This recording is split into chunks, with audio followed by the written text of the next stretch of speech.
3 years ago, a monumental game was released, selling over 1.2 million copies in the first 24 hours on PC alone.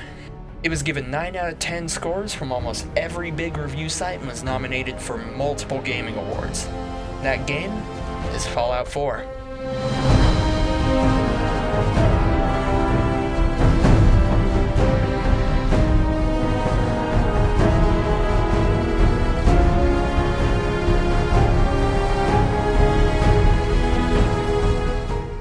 And yet, these accomplishments have been overshadowed by one question for me. Why do we call this game an RPG? Now, I know I'm pretty late to this party, but this question has been eating at me since the release of the game. At first I just accepted it and called it an action RPG. But the longer I played it, the more I realized it shouldn't even be considered an RPG. It was lacking in almost everything I would say makes a game an action RPG, let alone a true RPG.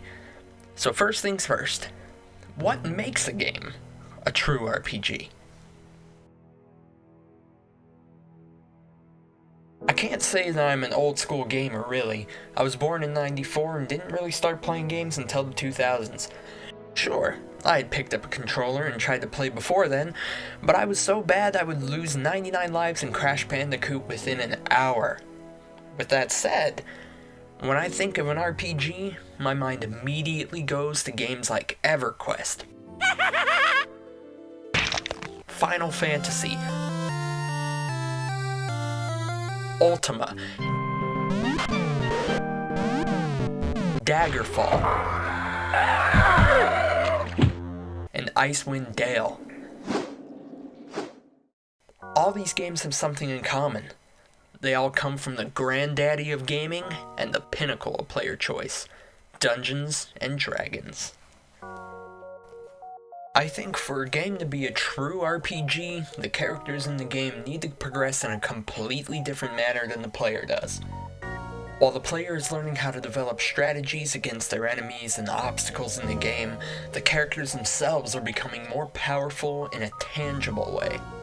Whether that's by getting the next level spell into his grimoire or learning how to handle dual weapons without stabbing himself, the player's skill never affects the ability of the character.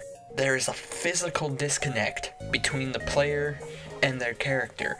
Sure, you can tell the character where to go and what to swing at, but it's actually up to the character to get there and to actually hit their target. You are the mind, they are the body.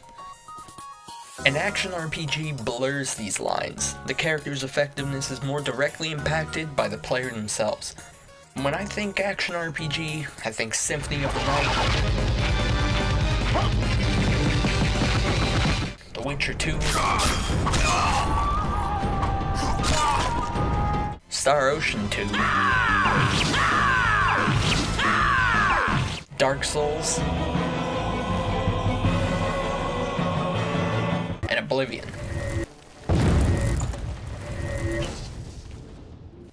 These games still have progression systems for the characters, and they're very important if you want to become strong.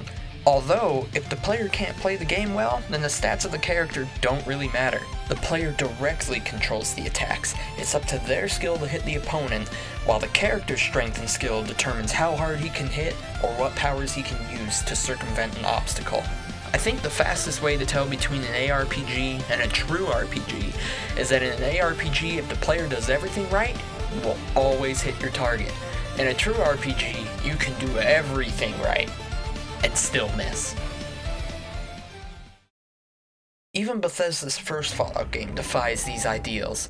Fallout 3 is a game where the character's effectiveness is tied directly to the player's skill, and yet even if the player points directly at a baddie and pulls the trigger, the character can still miss. This is a perfect balance between both genres. The player and the character can both grow at the same time, and it affects the same ability. It honestly creates something that I wish more games had. It makes you feel like you're improving faster than in a true RPG, while still making you work for every shot like action RPGs. Fallout 3 wasn't the first game to do this, of course. Deus Ex immediately comes to mind when I think of this feeling. I guess it's no coincidence that that game is one of the greatest RPGs I've ever played. So then, under those pretenses, Fallout 4 must be an action RPG, right? Wrong. Your character doesn't actually grow.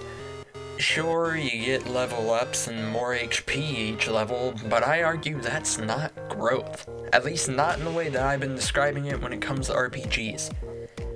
When you put a skill point in the rifles, your character doesn't become physically better at aiming them or handling the recoil. The guns just start shooting better bullets. All of a sudden, the gun becomes physically stronger while the character is still shooting guns like they're laser pointers. Your character never becomes more skillful, with the exception of some special stats. Strength and charisma directly affect melee damage and persuasion respectively. Perception also affects your accuracy and VATS. Yet VATS is useless in Fallout 4 since you have a 100% chance to hit your target if you, the player, can aim. Other skills like hacking and lockpicking are more like keys than they are skills. Fallout 3 implemented weapon sway, recoil, and bullet spread that's directly influenced by the character's ability to handle the weapon. You could actually see your character improving as you put points into weapon abilities. In Fallout 3, it didn't matter if you were a pro ADC Op or 360 BBR no-scoper. If your character was shit, then you would struggle to make even point-blank shots. While in Fallout 4, you can just mash the trigger and each bullet goes right where you're pointing.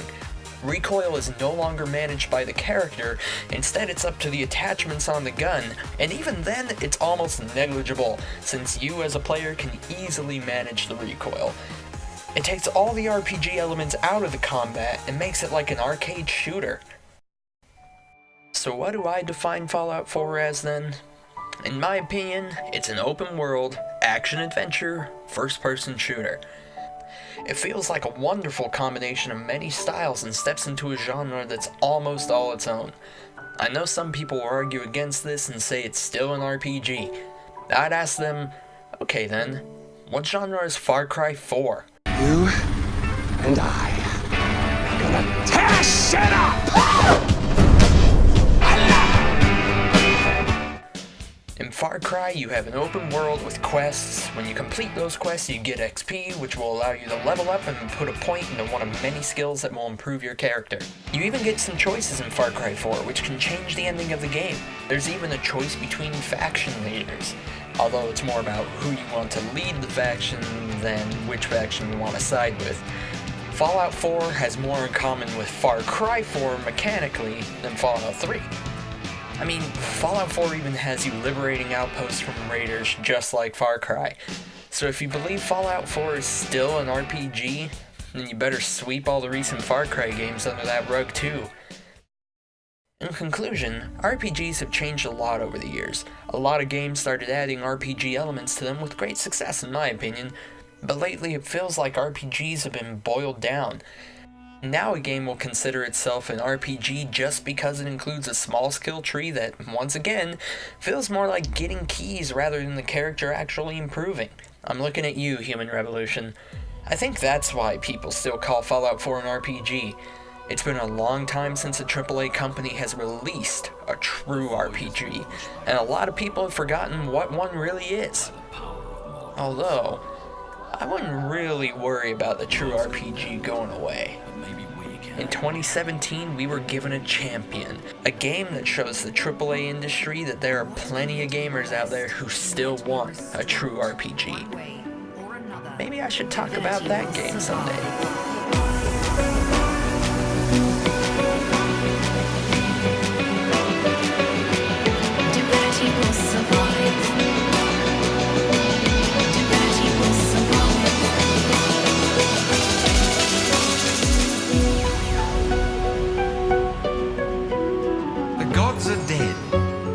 Long live the God Woke.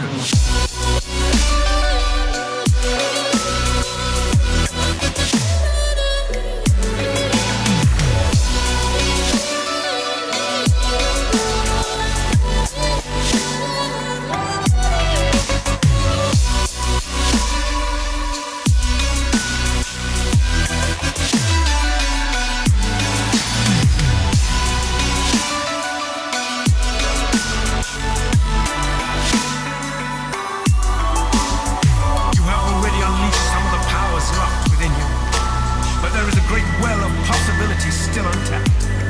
You cannot stop until you ascend to the highest heights of your